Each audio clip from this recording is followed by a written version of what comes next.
got a mixed bag for you tonight. Some positives, maybe some negatives. Maybe it's all positive, maybe it's all negative, maybe it's all lies, maybe it's all nonsense, maybe it all is going to happen. But we've got some big news coming out of Manchester United, because Ed Woodward today has been giving I think it's the quarterly, isn't it, meeting that they have with the shareholders. So obviously there are some statements that come out from that. These are not statements to us mere fans. We are not that important. This is statements to shareholders who have stakes in the club, and they're the people that Woodward and Co are trying to please. But we get it second hand because it impacts our club. One of the big headlines is that United's debt has increased by £140 million.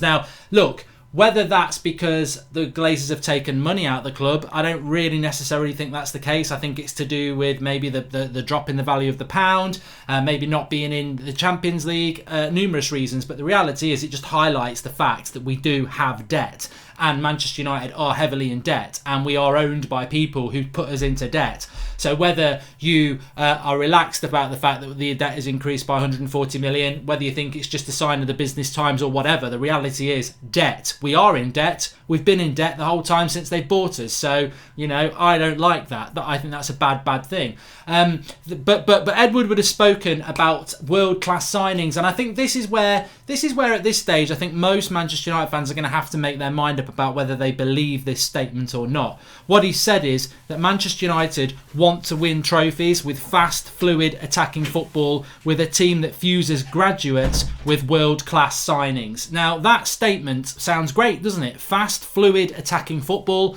fused with our graduates and world-class signings. There's nothing fast fluid about Manchester United, whether it's in the transfer window where we take 2 months to sign a player we knew we were going to sign on day one, or whether it's the football we're actually playing. We are not fast, we are not fluid. It is a dream, and it's all about everything they ever talk about is the future, but they actually tie themselves in knots. And Michelle says, well, Woodward is lying big time. I think this is a massive statement, because this is to shareholders. World-class signings. We haven't made a world-class signing since Paul Pogba. We haven't made a world-class signing since Pogba 3 years ago. Eric Bailly's not world-class. Lindelof's not world-class. Harry Maguire's not world-class. Aaron Wan-Bissaka's not world-class. Dan James isn't world-class. Lukaku's not world-class. Matic wasn't world-class. The only world-class player we've signed, certainly in the last 3 years, is Paul Pogba. So for Ed Woodward to come out with that word world-class, I'm waiting now, Ed. I am waiting to see these world-class signings now, because I personally think those words are massively irritating. I think United fans, we've bent over and taken a lot over the last 6 years to publicly say world-class signings, when absolutely, I would say the vast majority of United fans are sat here tonight going, what is that bloke on about? What is he going on about? Fast, fluid, attacking football. He wouldn't know fast, fluid football if it hit him in the face. I don't think he even understands football, let alone fast, fluid, attacking football, but also talking about world-class signings. Look, I don't even care if Ed Woodward gets the sack or not. I think he probably deserves it over the last 6 years, because he's been in charge of recruitment, and we've recruited 4 managers and they've all failed. But if it turns around, great. I'm not bothered if it turns around. I will never say, oh, I got it wrong about him, because he's got it wrong for 6 years. But if if the Glazers are going to stick with him like they are, and he does turn it around, great, because United will be a good team. But to come out with world-class signings and fast, fluid, attacking football like he knows what he's on about, I find it highly irritating. I find it highly irritating that the word world-class signings, the words world-class signings, because world-class signings, to me, world-class signings are Verratti.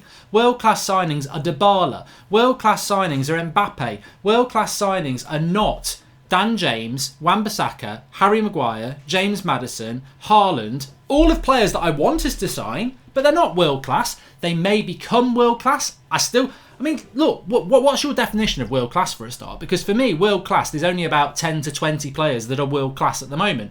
You don't throw it around like confetti. World-class means you are one of the world's best players. There's 11 players in a football team. So let's say that there's 2 or 3 for every position. You're talking 20 to 30 world-class players. Where are these world-class signings then? And it irritates me, because it's all, you know what, it doesn't even irritate me, it scares me. It scares me because it makes me think, how much are they actually lying to us? Because to throw world-class signings out there like, oh, that'll stick, we're not stupid. And also, it really does expose that they are lying again, because we've not seen this. We've not seen this fast, fluid attacking football. We've not seen these world-class signings. But he talks about it like, it's the norm. It's not the norm, and it's just thrown out there. And maybe these shareholders are just business people, and they probably fall for it. They probably think, yeah, Harry Maguire's world-class. But as fans, you sit there and go, this is our CEO to the world saying we're going to fuse graduates with. It's like that dance that David Brent does on The Office, isn't it? I've fused some MC Hammer with some reggae shit, and it's like Ed Woodward. I'm going to fuse some graduates with some world class shit. Yeah, right. Well, these graduates haven't even come through yet. And where's your world-class signings? I just find it really scary that those sort of statements are coming out of Manchester United like it's just going to fall off the Christmas tree in December. Well, there is more. Mark, I think Dan James and Maguire have done more for United than Pogba in 3 years. Yeah, look, I am not... The signings of Maguire and Dan James and Wan-Bissaka are good signings, but when somebody says... we're going to fuse with world-class signings, you're sending the wrong message out if you don't understand what world-class is. The scary thing is, this is what I mean, it scares me. I think Ed Woodward thinks Dan James, Wan-Bissaka and Maguire are world-class signings. This is the comprehension of football I think he has. He thinks they're world-class. I think that's what he's talking about. I don't think he's necessarily talking about, in the future we're going to sign world-class signings. As he's already said, we're already beginning to bear fruit of the changes we've made to our recruitment system. I think he thinks already we've made world-class signings. That's the scary thing. That what we think is world-class is not what they think is world class. And when Ole Gunnar Solskjaer said in May, you'll be surprised at the quality of player that wants to come here, and none of us were surprised, I think they thought we'd be going, wow, Harry Maguire's coming from Leicester to Manchester United. I can't believe it. If I could not see it, I would not believe it. Wan-Bissaka from Crystal Palace? You're joking. I can't believe it. Dan James from Swansea? I'm surprised. I'm so surprised. Look, they're good signings, but you know what? That is not surprising, and it is not world class. We whether we need world class players or not is by the by. I don't necessarily think United do need world class. I think Haaland, Maddison, Sancho, players like that, if you're building a vision, are better. That's another layer to this. We're going to get fused world class signings. We've tried a world class signing with Pogba. It didn't work. I don't think we need world class. I think we need players that can be world class. We don't need world class. So again, it's just a sign of the times. Hope with world class, it doesn't mean Mandzukic or Bale, says Abanaf. I've got an interesting update on that actually. And Michelle says, you didn't do anything for 6 years and in one day everything changed. Ridiculous. And Mojo says, I think the only world class players we signed in 6 years are Ibrahimovic, Di Maria and Pogba. Yeah, and I think, on paper they were world class. And you could say, all of them, have they done that well? Wan-Bissaka does have the potential to be world-class, NGS, yes, but you don't call players world-class unless they are world-class, that's what I'm saying. Of course, Lingard's world-class, we all know that. But just touching on Mandzukic, Simon Stone, the BBC correspondent for Manchester United, he's normally very accurate about transfers. He's come out and said that these stories about Mandzukic are a little bit odd. Because Manchester United's vision for the future is to buy players that are going to be around for years and get better at the club. So signing a player that's 33 and hasn't played a game all season would be very odd. I would take that hopefully, fingers crossed, we're not in for Mandzukic. You never know. I just hope this is Mandzukic trying to get a move to Manchester United and it's not going to happen. But that is from Simon Stone, so that's quite interesting. Van der Sar, Director of Football, clearly that's not going to happen. He signed an extension at Ajax to continue as I think he's their CEO actually. So Van der Sar will not be coming in as our Director in Football. He's just signed his new contract at Ajax. There was a question asked by the shareholders. You'll love this. You'll absolutely love this. This typifies what Manchester United Football Club is. What question do you think was asked of Ed Woodward and Manchester United's key board members at the shareholders meeting today? What do you think it was? Do you think it was anything to do with where we are in the league? No. Do you think it was anything to do with transfers? No. Do you think it was anything to do with, can you guarantee that United are going to get back on top of English football? No. It was, are there going to be more adverts on the Manchester United app? That was the question that was asked. Business, bank, money, money, money. And also Richard Arnold, who is also, I think he's our managing director, he came out with a great line as well, that Manchester United's women's Instagram has got more followers than 8 of the men's Premier League teams. Well, a ho ho ho. A ho ho ho. We can all sleep well at Christmas this year. Our women's Instagram team has got more followers than 8 Premier League men's teams. I tell you what, is our women's team playing in the men's Premier League? No. So what's the relevancy of our women's Manchester United football team having more followers on Instagram? How does that help Manchester United men's team be decent and improve where we are? This is Manchester United. Instagram followers. We are social media whores run by bankers with a capital W. That's what we are at the moment. An absolute joke. It's a joke. And the thing is, I see United fans getting irritated by that. But what really irritates me is looking at rival fans laughing at what we are as a football club. We are a joke. We've been a joke for 6 years on the football pitch. But our owners are talking about social media followers and adverts on apps. I mean, just bleed, you know what it is? You know, the shareholders are the same as the Glazers. Bleed the fans dry. How can we get more money out of the fans to boost our shares in this club? That's all it is. That's all we are as a football club. A debt-ridden cash cow to the owners and shareholders. That is what we are. And all this nonsense about winning trophies and fast-flowing football and signing world-class players, it's nonsense until it happens. That's how I feel at the moment. I don't know about you lot. It's nonsense. Until it actually happens, it's just words. And you can mix those words up however you like. I am the sexiest man in the world. I can do what I like. I could get in a boxing ring with Tyson Fury and knock him out in one punch. If I walked into Miss World competition, they'll all faint because I'm so gorgeous. You see, it's just words. Total nonsense. No truth to it. But it's just all words. It's just all bravado. It's just a load of crap. Some of you might believe it. That's what Manchester United are hoping, that some of you will believe this nonsense that's coming out of the club. And look, some people might say that's very unfair of you to say that, but it isn't. It isn't. It's based on 6 years. Why should I, as a Manchester United fan, believe a sentence about fast, fluid, phone attacking football and world-class signings because when the same people have been in charge for 6 years? Why should I start believing them after 6 years of facts and evidence of failure? Why should I start to believe them now? I shouldn't. They've got to produce the evidence for me to believe them. I don't believe them. I don't believe anything that comes out their mouth because they've failed for 6 years. So I'm not going to give them the benefit of the doubt. I think they've had all the benefits of the doubt over the last 6 years. Right now, I don't believe anything about world-class signings. I don't believe we're going to be a success. I don't believe we're going to win trophies. I don't believe we're going to be any good or any better than we are now in 2 or 3 years. They can prove us wrong. That's where I stand on it. Amav V8 says, well done on your charity stream. I lost my dad, United fan, 40 years to cancer in February. Please can you disapprove AM9 injury myth? Look it up. It's not that bad. Thanks for the contribution. Sorry to hear about your dad and cancer. It was a really good effort by everybody in relation to that charity stream. Absolutely amazing. The Martial injury myth. Mark Goldbridge's dad is our new latest member of the United Stand Members Club. You can join by clicking the join button if you want to become a member. I don't think Anthony Martial's injury record is a myth. It's a recent concern I've got. I don't think he's injury prone. I'm worried that he might become that. He's already had an injury this season, which has been quite a long injury. And towards the end of last season, he picked up a couple of knocks as well. What I want to see Martial do now, between now and the end of the season, is not pick up any more injuries. He's so important to us. I don't want him to become injury prone. But Manchester United do have a problem with injuries, and we need to improve on that. What else? Investment in the coming summers to strengthen our young squad, said to Ed Woodward.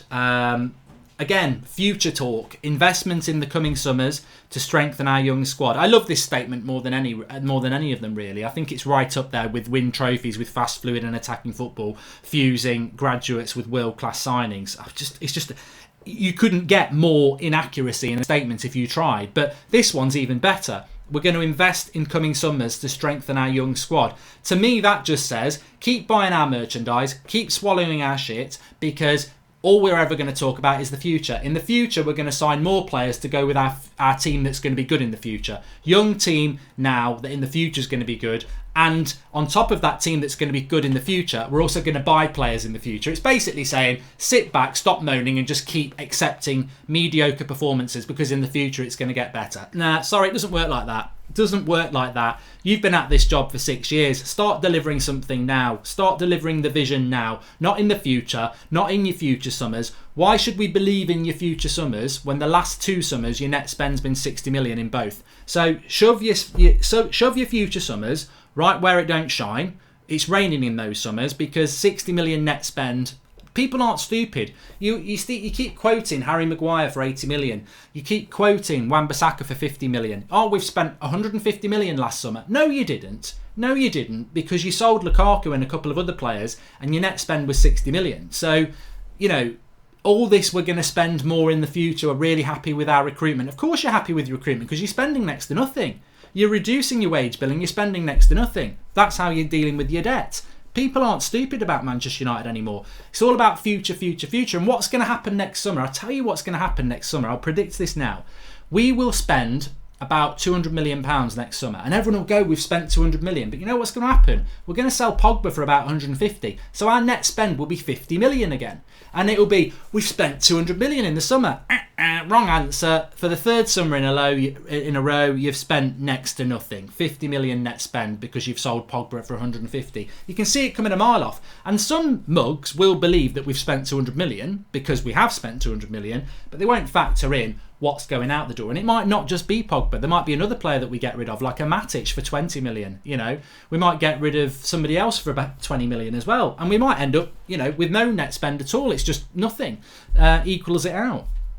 Mojo says, our debt increased by almost 100 million. We ain't spending on players, reporting record revenues, and still the debt ain't coming down. It proves that Glazers are sucking the money out of the club. That's a good point by Mojo, because Manchester United's revenues for this year, as was reported a few weeks ago, is our record revenue ever. So we're making more money, but we're losing money and the debt's increasing. That's worrying, isn't it? Because we're sort of on the we're on the way down at the moment. We're still making revenue off previous successes. We're coming down. We might not be in the Champions League again next year. So that's more money coming off our revenue. So the club talk about signing world-class signings in future summers, but we all know we're losing money. The share price is dropping and prices are coming down. We've had owners of this football club for the last, how long have they been here? 14, 15 years?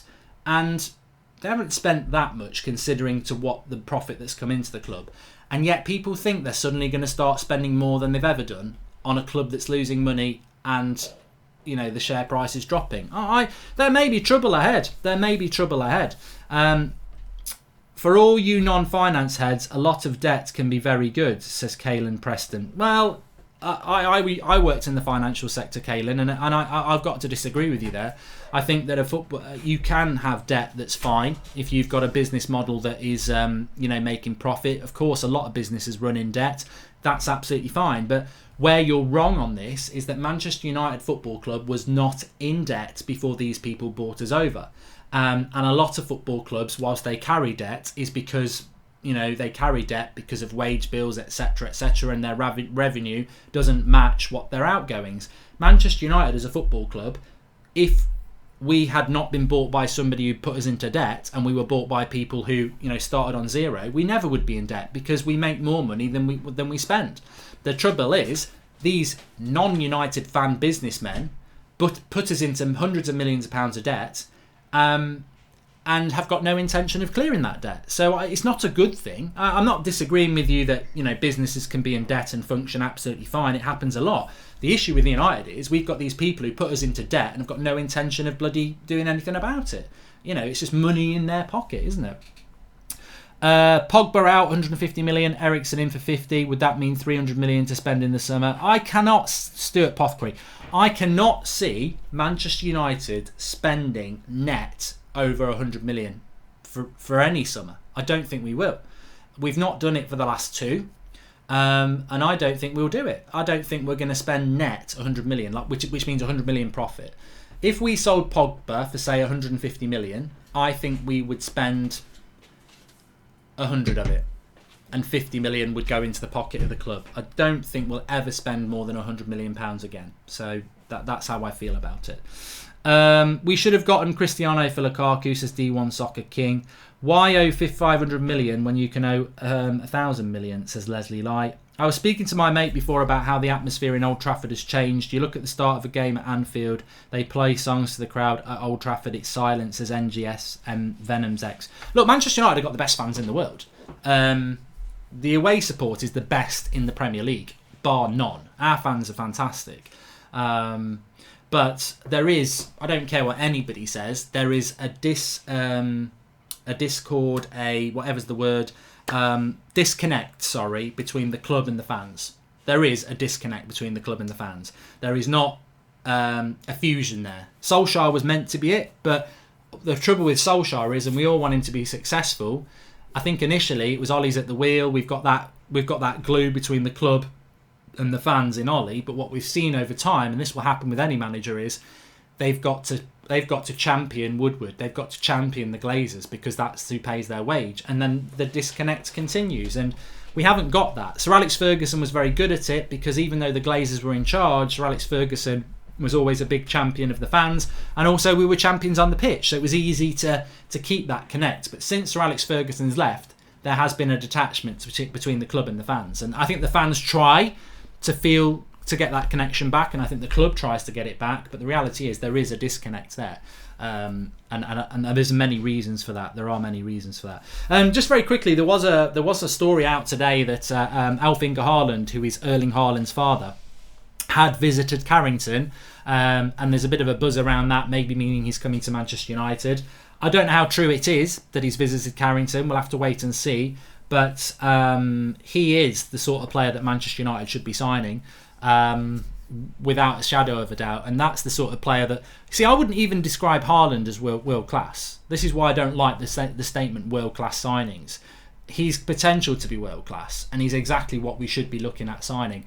We'll have to wait and see what happens with him. But I would take him. I think, him or Timo Werner are the two strikers we should be looking at, because they're young. They'd work well with the young strikers we've got in relation to rotation and competition, and I think that's what we should be looking at. But United, the latest with United is that, and this came from Simon Stone as well when he was talking about Mandzukic. He said that it would be odd for United to sign Mandzukic, but the feeling is in January, if one of their pre-existing targets does become available, they'll go for them. And when you're talking about pre-existing signings, these will be pre-existing targets. These will be people that United are looking to sign in the summer, or were signings that they tried to get last summer. So you're talking about Sean Longstaff, you're talking about James Maddison, you're talking about Jadon Sancho. You might be talking about Erling Haaland. I don't know, but they're the sort of signings we're looking at. Will those sort of signings be available in January? Well, I still think Haaland is available in January if we want to go hard. I don't think Maddison's available. I don't think Jadon Sancho's available. And Sean Longstaff might be available. He's not played that much for Newcastle. They might want to cash their chips in. But, who are United's pre-existing targets, I suppose is the big thing. Mojo says, as for net spend, Matic, Mata, Rojo, Bailly will fetch us about 50 million, Pogba about 130 million, that's 180 million, and if 200 is being touted as available for the summer, the net spend will be 20 million. Exactly. I think we could spend 200 million next summer, but a lot of that will be money that we've raised from signings. It won't be profit that we're spending. Haaland's style looks a lot like Kane, says Gumbit. Yes. Well, look, I don't know what people think about that.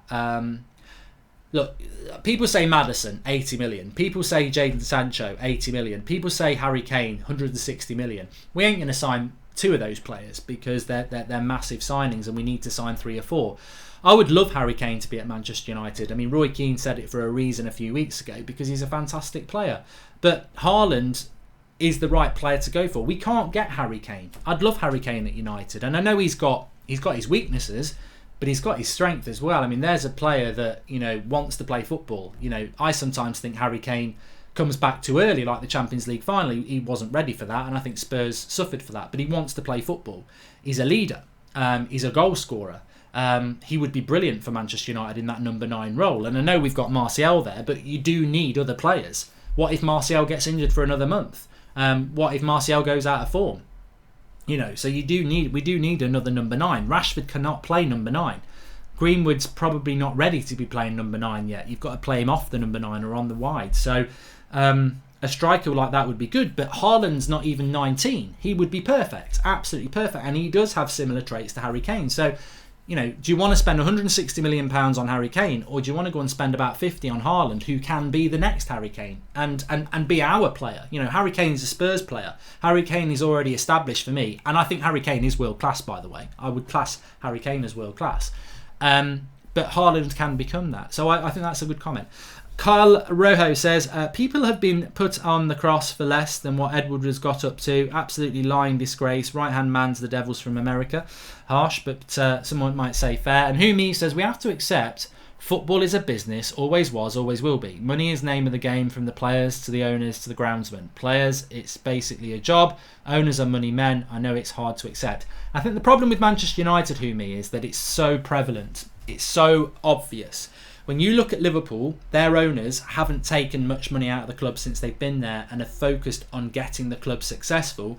And now they'll reap the benefits of that. They will get the benefits of that if they want to take it out of the club or sell the club. And I think I think the Liverpool ownership was always about, this is a sleeping giant. Let's get them back on top of football. Let's increase the value of this club.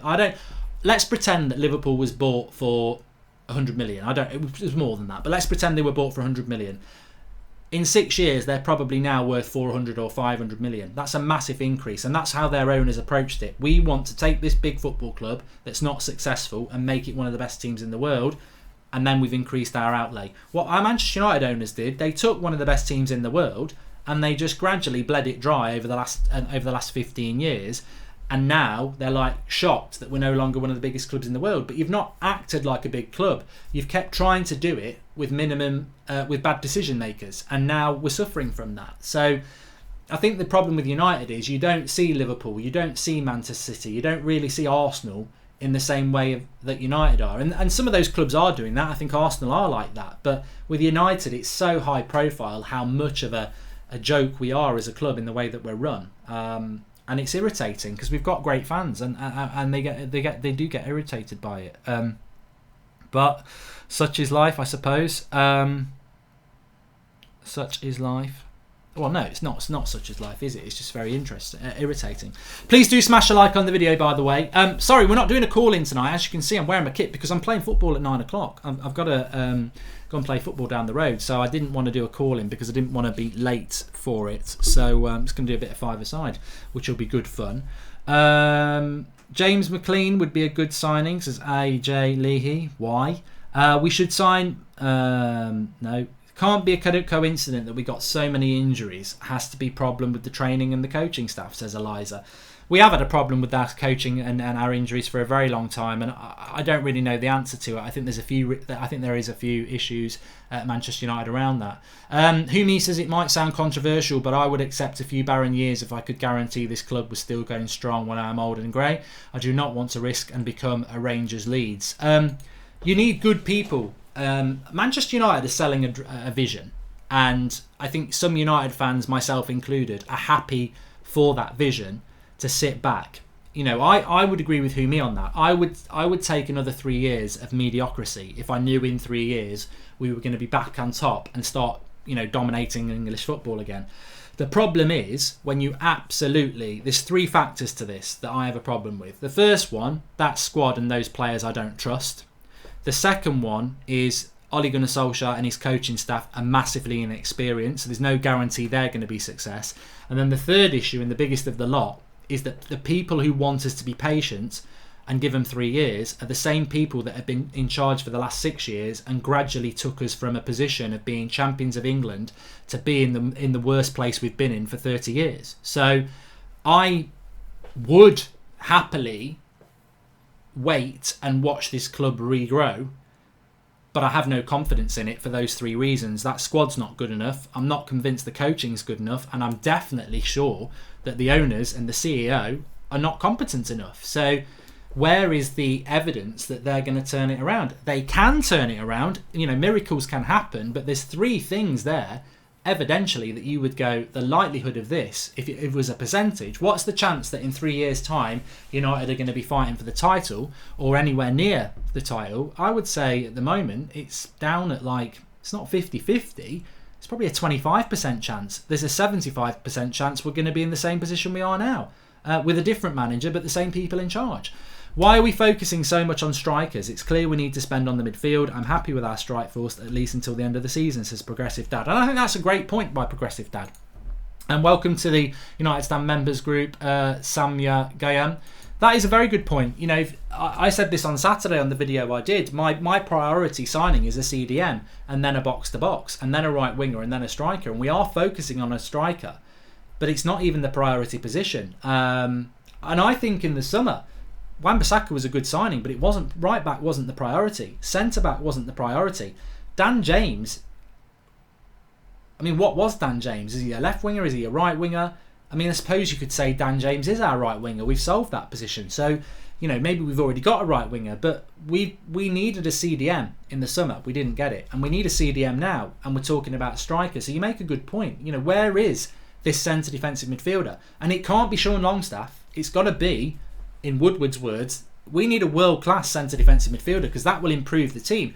We know that defence is good. De Gea is a very good goalkeeper. He is world-class, I think. Wan-Bissaka, Lindelof, Twansibi, whoever plays there, Maguire and Luke Shaw or Brandon Williams. We've got a good back five.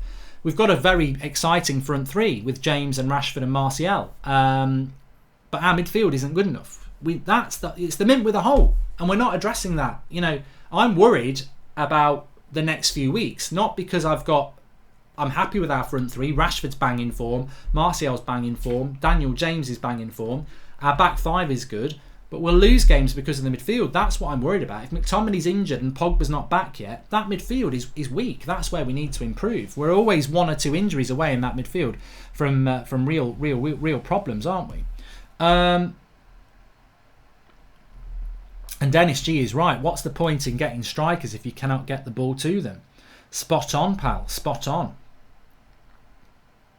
Would you go for Rice, says Loudsteel? No. Declan Rice is very far from the finished article, and I don't think he's even pulling up trees for West Ham. You know, West Ham are a team that's in the bottom 5, and he's played most of their games of this season. So, as Roy Keane said, he's not having a very good season. So, why would you buy an underperforming Declan Rice from West Ham to drop him into Manchester United? You know, I think if Declan Rice was one of the best midfielders in the league at West Ham, you'd be looking at him, but he's not what United need at the moment. He'd be a massive, massive risk. There's no meat in the sandwich, says Lucas Cattrell, and it's a very good analogy. You're right. There is no meat in the sandwich. There's no midfield in our team. Sancho's not worth 100 million anyway, so forget about him, says John Harris. Why is Smalling good in Italy? What do you think about it, Mark, says Cams? I mean, we've never been asked that, and I think that's a really good question. I always liked Chris Smalling. I don't know whether George Kyle's in the live comments tonight as a moderator. I can see Smutty and a few others are. But George Kyle never liked Smalling. And I always did. I always said that Chris Smalling is the best backup centre-back in the Premier League. He's not a starter, but when you've got an injury, Smalling's come into United and done a steady job. He's got his limitations, but he's a good defender. It doesn't surprise me that he's doing well in Italy, and it does pose a question. How good would Koulibaly and Skriniar be in the Premier League? Because Smalling in Serie A is one of the best centre-backs in Serie A. So how good would Koulibaly and Skriniar actually be in the Premier League? The Premier League is a lot quicker. Smalling will find it easier in Italy because teams set up defensively, and it's a lot slower in that league. So I'm not surprised Smalling's doing well. There's a big difference between the Serie A and the Premier League in relation to the speed. So, but also he's not a bad defender. He's just not a first choice defender, I don't think, for where United need to be. Don't you think the Glazers have lowered our expectations? We should be spending big in January and summer. We are the biggest club in the world, says Jason. 100%. Alex Billin, great work on Saturday. I stayed up with you for 12 and a half hours but couldn't keep up. Thanks for all your work. You make me smile every day. Thank you, Alex. If you want to smile as well, make sure you check out after I finish here today. Go and check out the upload that we put up this afternoon. Ollie in or Ollie out. It's not about me saying, "Are you Ollie in, Ollie out?" It's a feature we've got with Sander now, where he's outside Old Trafford, asking fans outside Old Trafford where they are on the Ollie in, Ollie out thing. It's very tongue in cheek. Some of the people he asked were very funny, and there's a Dan James lookalike on it as well. So make sure you check that out. It was funny, and that's what it's meant to be. You know, I think sometimes we get serious on here, but we always try to have a little bit of fun in what we're talking about as well. So that was a little bit of fun as well. Got any ideas how I can get better at FIFA, says Eliza? Mate, if you've got any ideas for me, that would be great as well. That really would.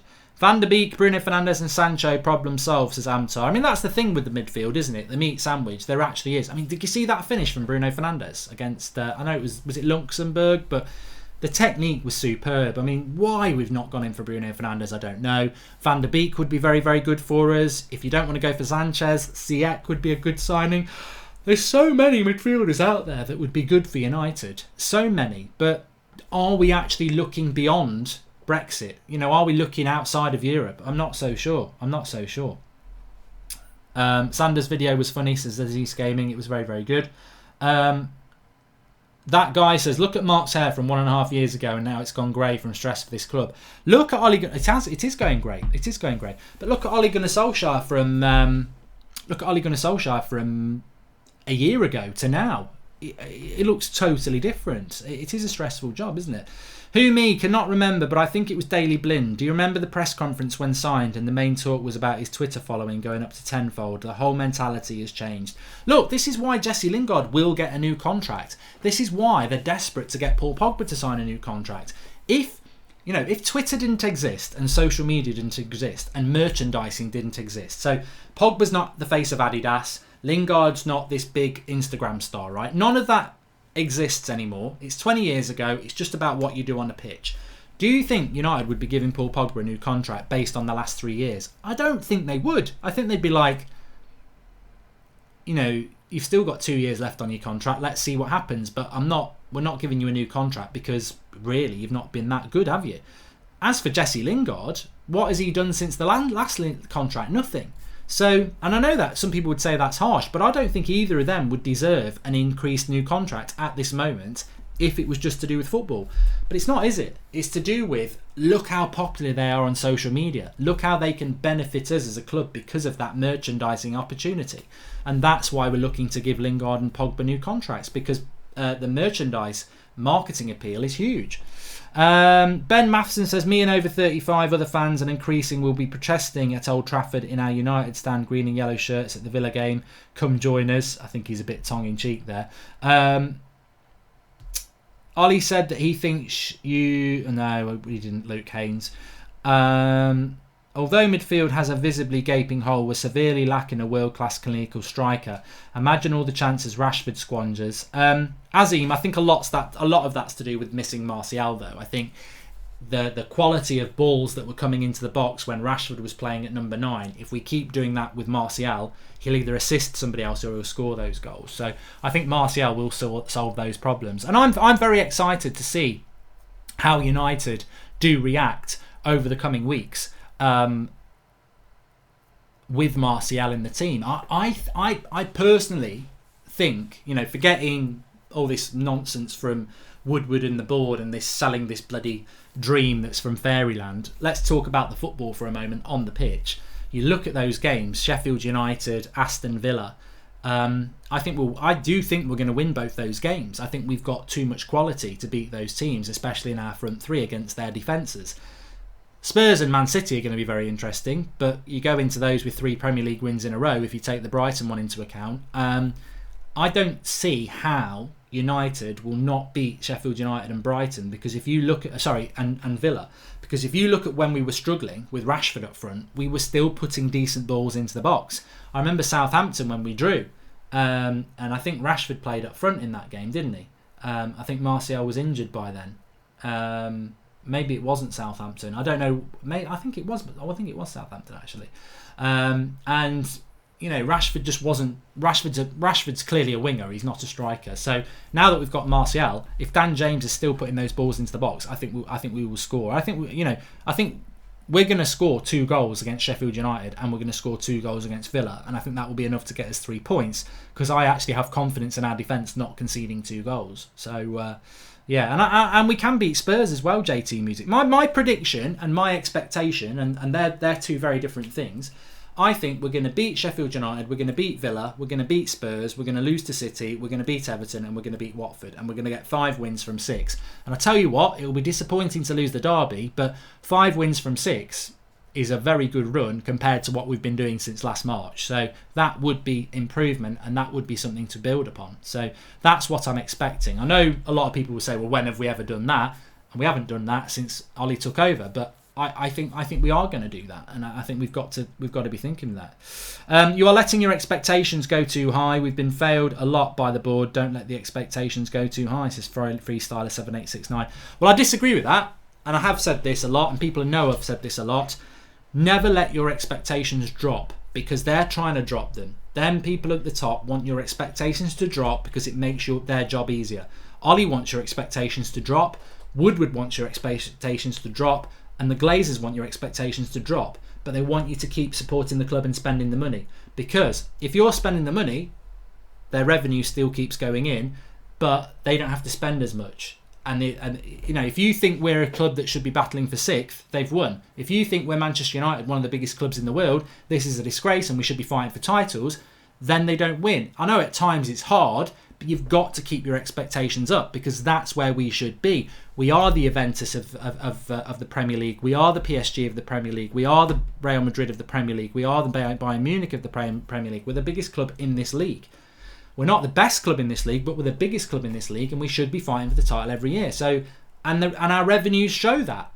It's just the way we're run as a football club that's caused us to be where we are. We should be at the top of this Premier League every single year, fighting for that title. So my expectations aren't going to drop, and I don't think yours should. I understand why they do, because you get fed up with what's going on, and you read the table and you look at the performances, but we should be there. There's no excuse for where we are. There is no excuse other than bad management from top to bottom and bad performances on the pitch. But as fans, we should always be demanding that we're up there, because that's who we are. That's what Manchester United is. And Sir Alex Ferguson would say that. He would. Anyway, thanks everyone for watching. Please do smash a like on the video. It'd be nice to hit 1,000 likes. Activate the Memphis Depay buyback clause and Ndidi. I'd like to get Ndidi Jose Farias, but I don't think I would take Memphis Depay back, if I'm honest with you. Please do smash a like on the video, as I said. We're back again, the Flex and Rant show tomorrow at lunchtime. I think it's a good one. I'll be back at 8 o'clock tomorrow night, and I'll do the call-in tomorrow night. It's only because I've got to go and play football tonight. I'll do the call-in tomorrow night at 8 o'clock. Thanks everybody, really good video, really passionate opinions, and I will speak to you soon. And thanks to all the moderators as well, and thanks to all you as per usual. I really enjoyed that show. I'll speak to you all soon.